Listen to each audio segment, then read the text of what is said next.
m'appelle Martin-Hugues Saint-Laurent, je suis professeur en écologie animale à l'Université du Québec à Rimouski.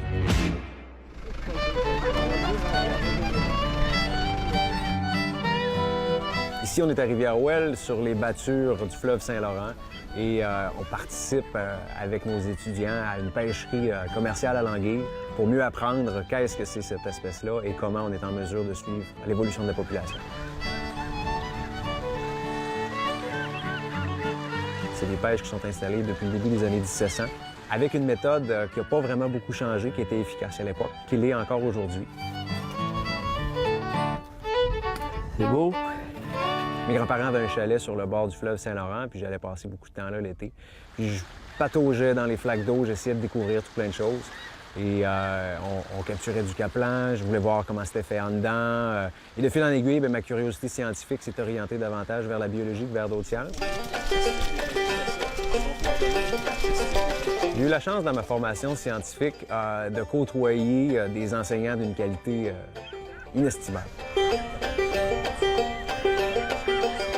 Ce qu'on voit avec cette situation-là, c'est une situation où est-ce qu'on a une population qui est en déclin. Passionné. Interactif. Intéressant. C'est un excellent vulgarisateur.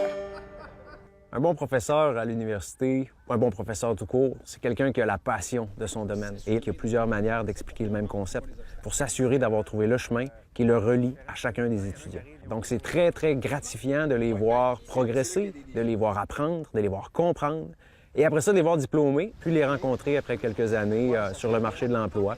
Et là, ils sont mes collègues. On sent qu'on a contribué en partie à leur formation, même si l'essence même de leur réussite leur revient.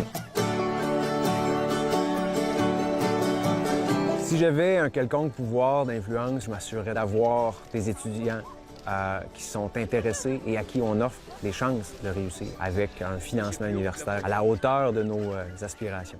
Je m'assurerais d'avoir des enseignants motivés aussi, passionnés, de les cibler, d'aller les chercher et de les garder.